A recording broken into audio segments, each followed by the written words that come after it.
What's meant for you shall not pass. It will continuously circle you until you're ready. Chosen one, if this video found you, it's perfect timing. It was meant for you to hear right now. Stay tuned. Valerie, talk to him. Omar, the wildest part about destiny is this right here. What circles you isn't random.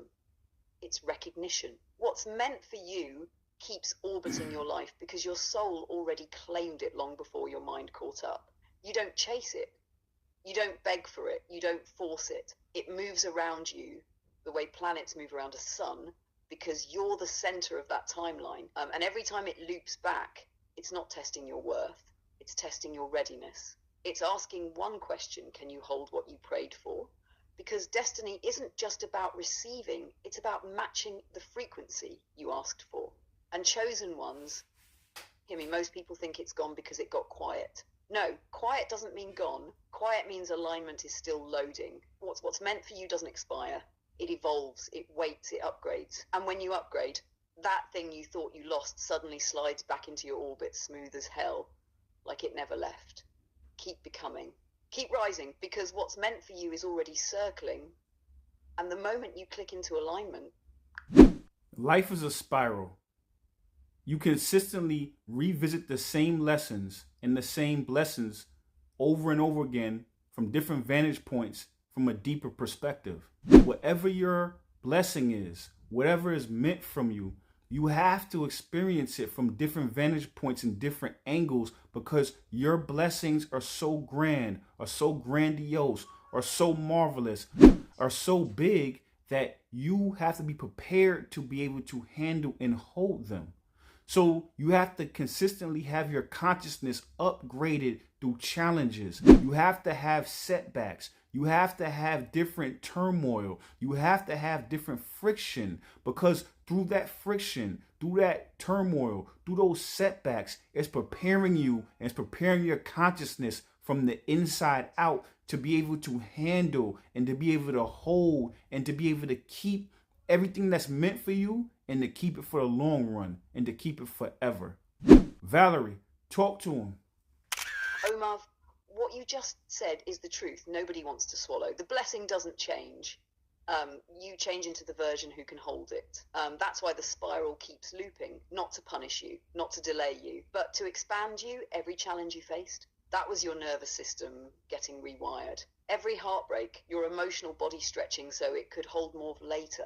Every setback, your timeline realigning so the blessing wouldn't crush you when it finally landed.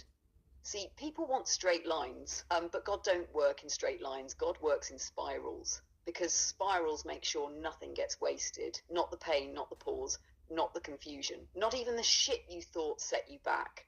Chosen ones, hear this. You don't meet a blessing once. You meet it many times, each time from a higher vantage point, each time with a stronger spirit, each time with a clearer heart, because the blessing that's meant for you, it's not small, it's not casual, it's not something you could have handled at 19 or 29 or even last year. It's legacy sized, it's soul contract sized. It's this version of you was necessary sized. And the spiral makes sure you grow into the version of you who can receive it without breaking, hold it without shrinking, and keep it without losing yourself.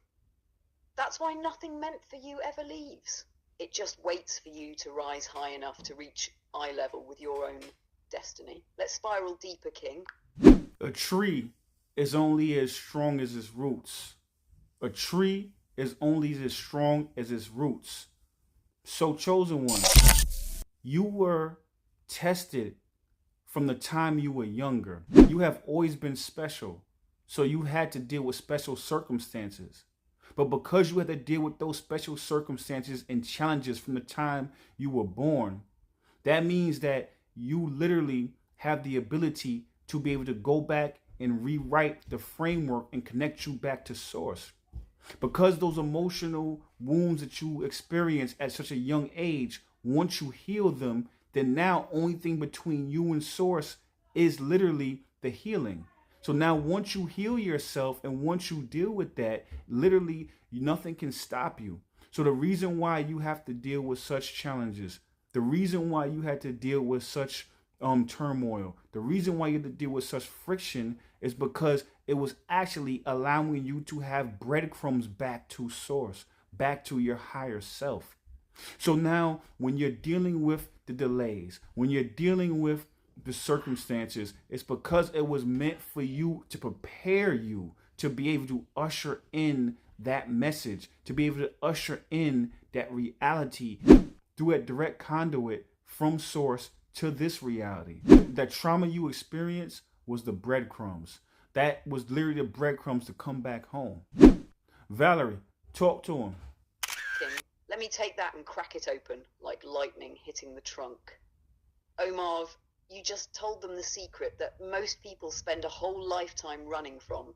The wound wasn't the detour, the wound was the map.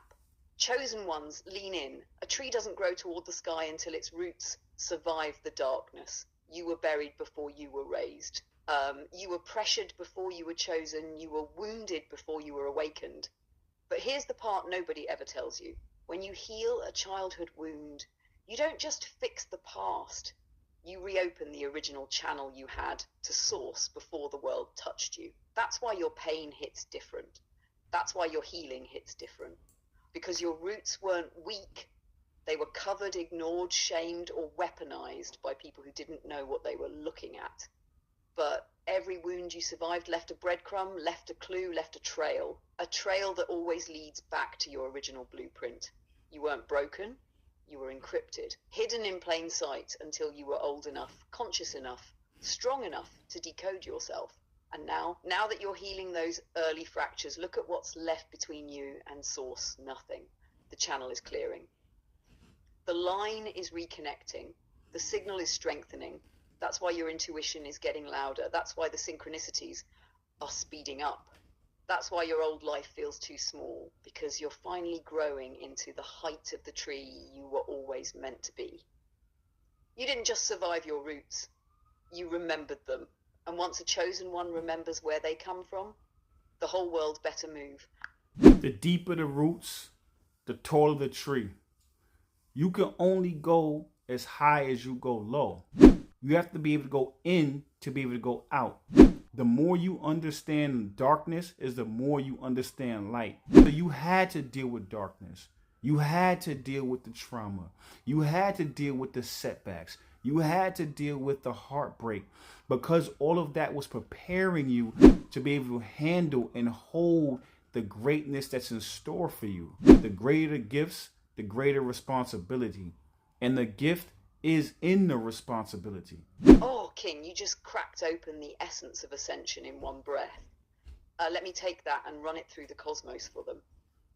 Chosen ones, listen. Everybody wants height. Everybody wants light. Everybody wants the crown, but nobody wants depth. Nobody wants darkness. Nobody wants the roots.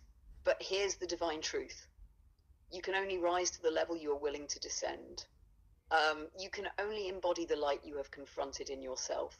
You can only hold the blessing you've built the capacity for.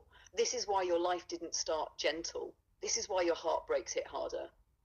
This is why your setbacks cut deeper. This is why your loneliness felt cosmic. You weren't being punished.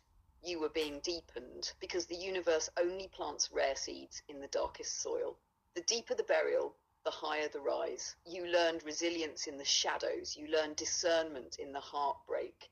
You learned truth in the abandonment. You learned clarity in the silence. And all of that wasn't random, wasn't cruel, wasn't chaos. It was capacity building. You were being built to hold something heavy, something divine, something generational, something that would snap a weaker person in half. Your gifts aren't light. Your gifts aren't cute. Your gifts aren't decoration. Your gifts are responsibilities. Your gifts are assignments. Your gifts are contracts with the divine. And here's the twist. The responsibility is the blessing. The mission is the proof. The weight is the confirmation. Because God does not give weight to the lightweight. God gives weight to the warriors. So if your tree is rising now, if your blessings are circling back, if your purpose is cracking through the soil, it's because you honored the descent. You honored the darkness. You honored the roots. And now you're unstoppable. Stay rooted, stay rising.